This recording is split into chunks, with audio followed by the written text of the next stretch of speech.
ছোট থেকে বড় আমরা সবাই কেক খেতে খুবই পছন্দ করি। সেই কেকটা যদি ঘরে বানিয়ে বাচ্চাদের খাওয়ানো যায়, বাচ্চারা ভীষণ খুশি হয় আর ওরা একটু নতুন নতুন খাবার খেতেও পছন্দ করে।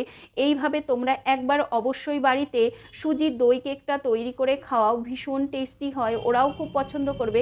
বড়দের তো এই কেকটা খুবই ভালো লাগবে। চলো তবে রেসিপিটা তাহলে আমরা দেখে নিই। এখানে আমি 1 কাপ সুজি নিয়েছি, 1 কাপ দই দিয়ে দেবো। দইটা সুজির সাথে খুব ভালোভাবে মিশিয়ে নেব।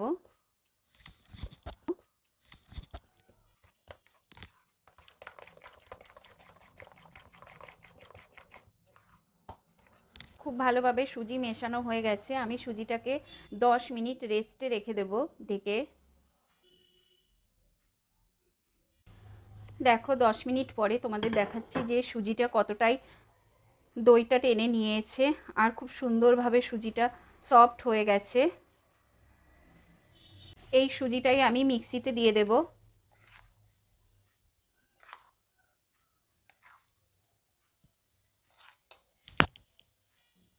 চিনি দিয়ে দেব,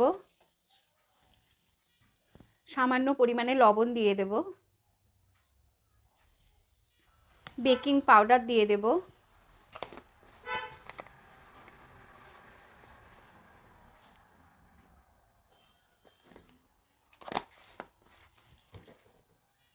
বেকিং সোডা দিয়ে দেব,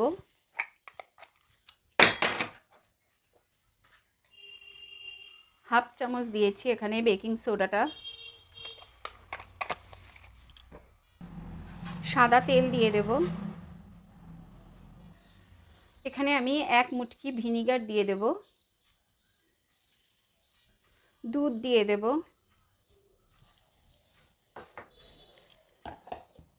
পেস্টটা তৈরি করে নেব। এখানে আমুল দুধটা দিতে ভুলে গেছিলাম, তাই আমুল দুধ দিয়ে দেব।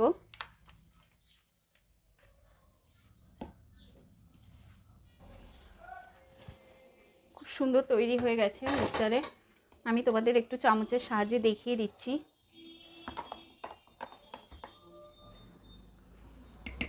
আমি এখানে একটা কেকের মোল্ড নিয়েছি। এই কেকের মোল্ডে একটু বাটার দিয়ে দেব চারিদিকে।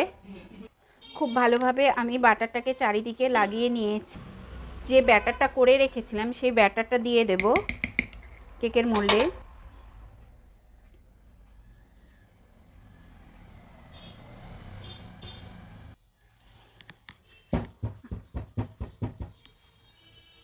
আমি এখানে একটা পাত্র বসিয়েছি, তার ভিতরে একটা স্ট্যান্ড দিয়ে দিয়েছি আর কিছুটা লবণ দিয়েছি। গরম হয়ে গেছে, 5 মিনিট আমি গরম করে নিয়েছি। এবার আমি কেকের মোল্ডটা বসিয়ে দেব।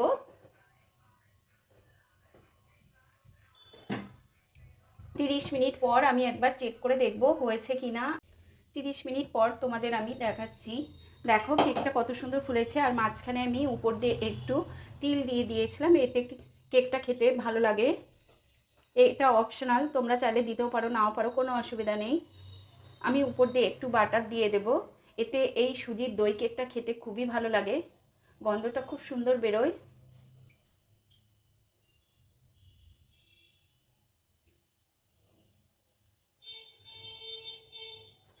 কেকটা এখনো হয়নি, মাঝখানটা একটু কাঁচা আছে, এখনো হবে, ওই কারণে আমি আবারও কেকটা ঢেকে দেব।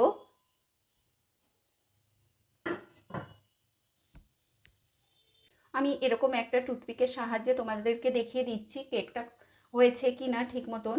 আমি টুথপিকটা বের করে নিয়েছি, দেখো টুথপিকের গায়ে কোনো ব্যাটার লেগে নেই, তার মানে কেকটা হয়ে গেছে আমাদের। খুব সুন্দর হয় সুজির এই দই কেকটা, খেতে খুবই ভালো লাগে। তোমরাও পারলে সুজির এই দই কেকটা তৈরি করে খাও আর আমাকে কমেন্ট করে জানিও রেসিপিটা তোমাদের কেমন লাগলো। রেসিপিটা ভালো লাগলে অবশ্যই তোমরা একটা লাইক কমেন্ট করে আমার পাশে থেকো।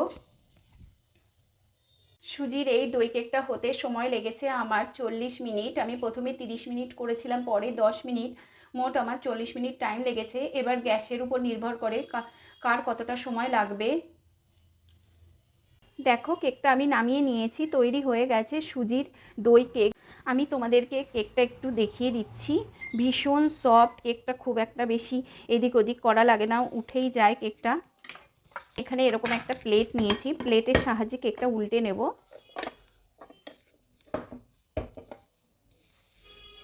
দেখো কেকটা কত সুন্দর হয়েছে, প্রচণ্ড সফট হয়েছে কেকটা। তোমাদের আমি একটু দেখিয়ে দিচ্ছি, দেখো ভীষণ সফট কেকটা, হাতে দিলেই কেকটা একদম ভেঙে যাচ্ছে। আমি এখান থেকে তোমাদের একটু কেক কেটে দেখাচ্ছি কতটা সফট হয়েছে কেকটা, খেতেও ভীষণ টেস্টি।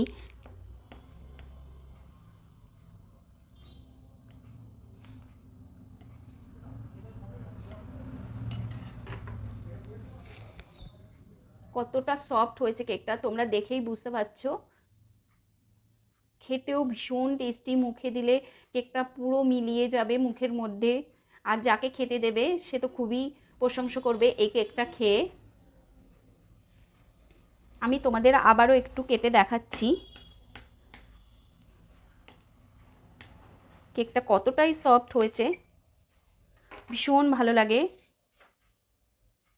আমি আবারও তোমাদের দেখিয়ে দিচ্ছি, দেখো কেকটা কতটা সফট হয়েছে।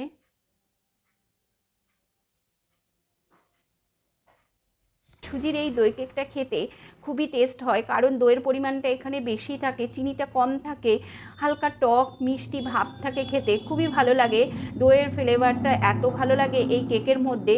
তোমরাও পারলে এই কেকটা অবশ্যই একবার বাড়িতে তৈরি করে খাও, আর আমাকে কমেন্ট করে জানিও রেসিপিটা তোমাদের কেমন লাগলো। রেসিপিটা ভালো লাগলে অবশ্যই লাইক কমেন্ট করে আমার পাশে থেকো। আজ এ পর্যন্ত, আবারও আসবো অন্য কোনো রেসিপি নিয়ে।